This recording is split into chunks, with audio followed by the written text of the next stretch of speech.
Gross profit ratio. Gross profit ratio जो होता है वो प्रॉफिटेबिलिटी रेशियो का पहला प्रकार है। तो आज हम लोग ग्रॉस प्रॉफिट रेशियो के बारे में जानेंगे और उसे कैलकुलेट करने के लिए सीखेंगे।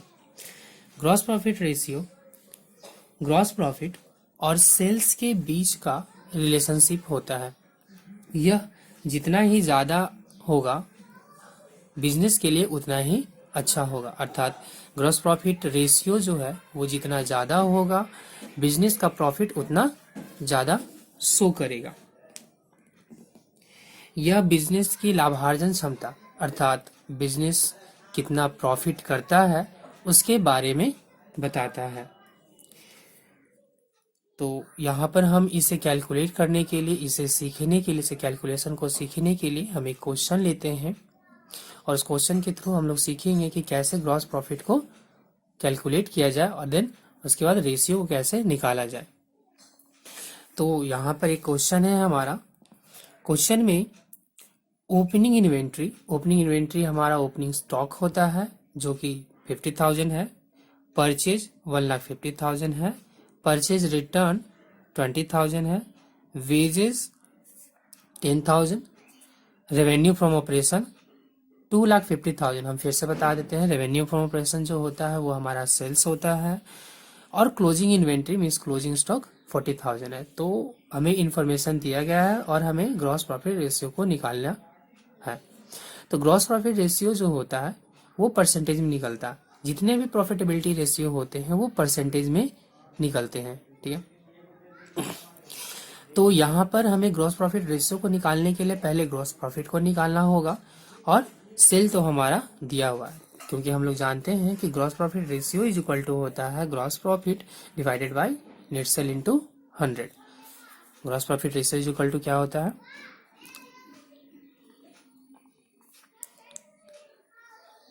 Gross profit ratio is equal to होता है हमारा gross profit divided by net sales into 100। तो अगर हम क्वेश्चन को ध्यान से देखें तो इसमें हमारा revenue from operations means net cell दिया हुआ है, ठीक है। हमें जीपी कैलकुलेट करना है। तो जीपी कैलकुलेट करने के लिए हम फॉर्मूला अप्लाई कर सकते हैं या फिर हम छोटा सा एक ट्रेडिंग अकाउंट बना करके भी हम अपना जीपी कैलकुलेट कर सकते हैं। आप जैसे आपको सुविधा बुझाए वैसे कर सकते हैं। तो हम यहाँ पर एक छोटा सा ट्रेडिंग अकाउंट बनाएंगे जिसके थ्रू हम जीपी निकालेंगे। तो यहाँ पर हम एक छोटा सा ट्रेडिंग अकाउंट खोल रहे हैं ताकि हमें जीपी पता चले।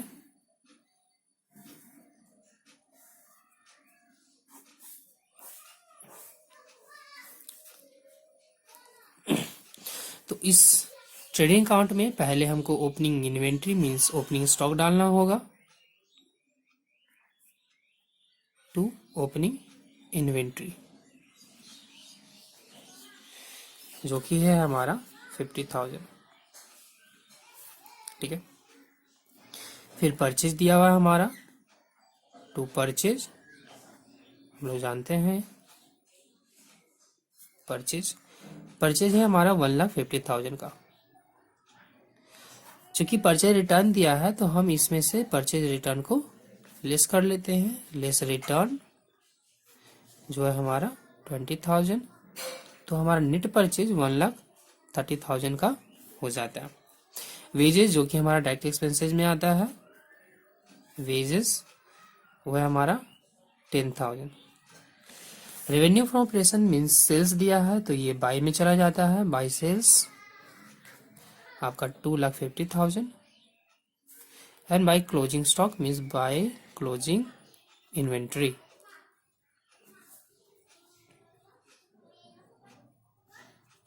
ये हमारा 40,000। अब यहां से हम सिंपली जीपी कैलकुलेट कर सकते हैं।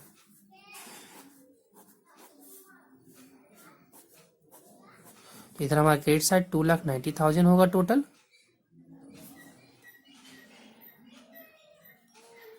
डेबिट साइड टोटल हमारा 1,90,000। तो 1,90,000 में से 2,90,000 में से 1,90,000 हम कैलकुलेट कर लेते हैं। तो ये हमारा 1 लाख का जीपी निकल करके आ जाएगा। तो यहाँ पर हमने जीपी को फाइंड कर लिया। नेट सेल पहले से दिया हुआ है हमारा 2,50,000 का। तो चलिए अब हम सेल्स ग्रॉस प्रॉफिट रेशियो को हम कैलकुलेट कर लेते हैं। तो GP ratio is equal to हो जाएगा हमारा जीपी जो कि हमारा है 1 lakh divided by net sale जो कि हमारा 2,50,000 इंटू 100। तो ये हमारा हो जाएगा, कैलकुलेट कर लेंगे हम इसे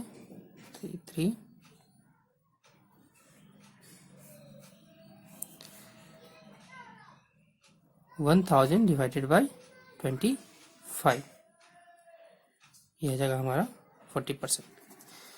ये बहुत ही आसान था, ट्रेनिंग अकाउंट बनाए उससे ही हमारा जीपी जो है आसानी से कैलकुलेट हो गया। आप इसे फॉर्मूला से भी कर सकते हैं, जो कि हमें इस तरह से करना है। जीपी इज इक्वल टू होता है हमारा सेल्स माइनस सीओजीएस, और सीओजीएस इज इक्वल टू होता है हमारा opening stock plus purchase net purchase. यहाँ पर जो भी हम लेंगे नेट परचेज लेंगे, और नेट परचेज के लिए हमें उसमें से रिटर्न को घटा देना होता है, ठीक है। प्लस डायरेक्ट एक्सपेंसेज में हमारा वेजेस आ जाएगा, माइनस क्लोजिंग स्टॉक। तो opening stock plus purchase net purchase plus direct expenses means की वेजेस को जोड़ने से और उसमें से क्लोजिंग स्टॉक घटाने से हमारा सीओजीएस आएगा। उस सीओजीएस को हम जीपी में से घटा देंगे तो हमारा सेल में से घटा देंगे तो हमारा जीपी कैलकुलेट हो जाएगा। देन उसके बाद हम आसानी से ग्रॉस प्रॉफिट रेशियो को निकाल सकते हैं। तो ये हमारा ग्रॉस प्रॉफिट रेशियो को निकालने के लिए था। इसमें हमारा opening stock, purchase, closing stock और सेल्स दिया हुआ था। अगर क्वेश्चन में आपको नेट प्रॉफिट दिया हो तो हम जीपी कैसे कैलकुलेट करेंगे? तो अगर क्वेश्चन में आपको जीपी कैलकुलेट करने के लिए opening inventory, purchase, sales, closing stock नहीं दिया हो और डायरेक्ट एक्सपेंसेस नहीं दिया हो, तो हमें जीपी कैलकुलेट करने के लिए नेट प्रॉफिट से एक फॉर्मूला अप्लाई करना होता है, जो कि है GP is equal to NP plus office या administrative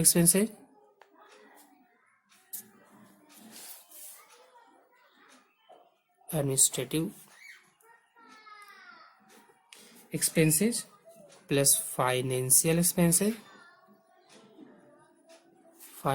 expenses plus selling and distribution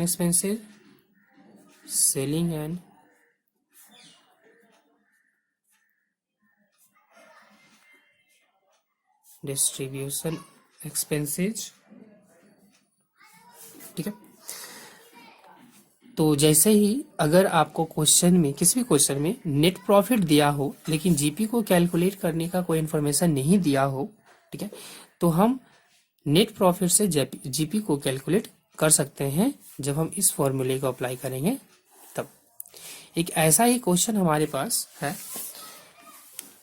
जिसमें कि नेट प्रॉफिट 2,80,000 दिया हुआ है, सेलिंग एंड डिस्ट्रीब्यूशन एक्सपेंसेस 25,000 दिया हुआ है, एस्टेब्लिशमेंट एक्सपेंसेस 60,000 दिया हुआ है, इंटरेस्ट रिसीव्ड 5,000 दिया हुआ है, सेल्स हमारा 40 लाख का दिया हुआ है, सेल्स टैक्स जो है हमारा वो 10% का है। तो इस क्वेश्चन को सॉल्व करने के लिए हमें जो अभी थोड़ी देर पहले हमने जो फॉर्मूला बताया उस फॉर्मूले को अप्लाई करेंगे। अब यहाँ पर ध्यान देना है हमें कि इस फॉर्मूले में एनपी में हमने सारे जितने भी खर्चे थे उसे हम दोबारा ऐड कर रहे हैं। ऐड बैक हम ऐसा इसलिए करते हैं क्योंकि जब हम ट्रेडिंग अकाउंट से प्रॉफिट अकाउंट में जाते हैं तो हमें जीपी में से जितने भी डायरेक्ट और इनडायरेक्ट एक्सपेंसेस होते हैं उसे हमें घटा देना होता है, और जितने भी हमारे डायरेक्ट इनकम या इनडायरेक्ट इनकम होता है हम उसे जीपी में जोड़ देते हैं, तो हमारा एनपी निकलता है। हम इस सिचुएशन को, इस प्रक्रिया को रिवर्स करते हैं ताकि हम जीपी तक पहुंच सकें। तो इसके लिए हमें एनपी में जितने भी एक्सपेंसेस जो हमने पहले घटाए थे उसे दोबारा ऐड बैक करना होता है, और जितने भी इनकम जो हम पहले जोड़े थे उसे हमें लेस करना होता है ताकि हम जीपी को फाइंड कर सके। सेम प्रोसेस को हमें इस क्वेश्चन में अपनाना है। तो इस क्वेश्चन में नेट प्रॉफिट हमारा दिया हुआ है, तो हम यहाँ पर जीपी को कैलकुलेट करने के लिए नेट प्रॉफिट में से हमारा नेट प्रॉफिट जो है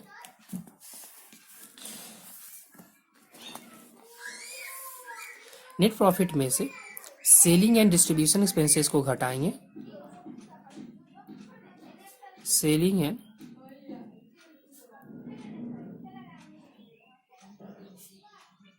डिस्ट्रीब्यूशन एक्सपेंसेस जोड़ेंगे, क्योंकि ये एक्सपेंसेस है, ये एक्सपेंसेस पहले ही जीपी में से घटा दिया जा चुका है ताकि मेरा एनपी आए।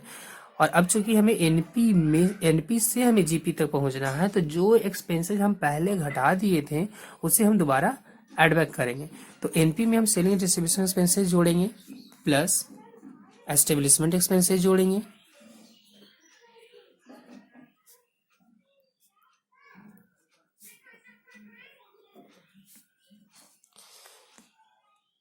प्लस हम इसमें सेल्स टैक्स को जोड़ेंगे। सेल्स टैक्स ये भी हमारा खर्च है जो हम पहले ही जीपी में से घटाए थे ताकि हमारा एनपी आए। अब चूंकि घटा दिया जा चुका है तो हम उसे दोबारा ऐड बैक करेंगे। एंड माइनस इंटरेस्ट रिसीव करेंगे। इंटरेस्ट रिसीव, हम यहाँ पर इंटरेस्ट रिसीव को माइनस इसलिए कर रहे हैं क्योंकि इंटरेस्ट रिसीव्ड हमारा इनकम था और इनकम को हमने जीपी में जोड़ा था, ठीक है। तो हमारा एनपी आया था। अब हम एनपी में उसे घटाएंगे तो हमारा जीपी आएगा। तो हमारा एनपी जो है वो है 2,80,000 plus selling and distribution expenses है हमारा 25,000 प्लस एस्टेब्लिशमेंट एक्सपेंसेज है हमारा 60,000 plus sales tax. Sales tax हमें निकालना होगा। सेल्स टैक्स जो है वो 10% है सेल्स का। तो सेल्स है हमारा 40 लाख का, तो 40 लाख का 10% जो है हमारा आ जाएगा 40,000। ये हमारा हो जाएगा 40,000। हमने सेल्स टैक्स को कैलकुलेट कर लिया है। 40 लाख का 10% होता है हमारा 40,000। तो ये हमारा सेल्स टैक्स था। माइनस इंटरेस्ट रिसीव्ड जो है वो है हमारा 5,000। हम इसे कैलकुलेट कर लेंगे। 2,80,000, 25,000, 60,000, 40,000 को ऐड कर देना है हमारा। तो ये हो जाएगा हमारा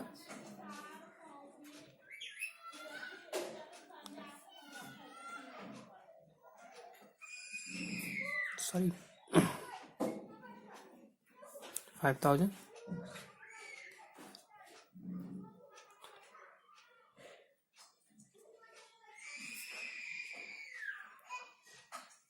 ठीक है। अब इसमें से हम 3,05,000 में से 5,000 घटा देते हैं तो ये हमारा हो जाएगा 3 लाख। तो इस तरह से हमारे पास जीपी जो है वो 3 लाख आ चुका है। ये हमारा 4,05,000 होगा। इसमें से हम 5,000 घटाएंगे तो ये हमारा 4 लाख होगा। तो हमारे पास जीपी जो है वो 4 लाख है। अब हम जीपी रेशियो निकाल लेते हैं। तो GP ratio is equal to जो है वो हो जाएगा हमारा GP 4 lakh divided by net sale जो कि हमारा 40 लाख इंटू 100। हम इंटू 100 इसलिए करते हैं क्योंकि जितने भी प्रॉफिटेबिलिटी रेशियो होते हैं वो परसेंटेज में आते हैं, ठीक है।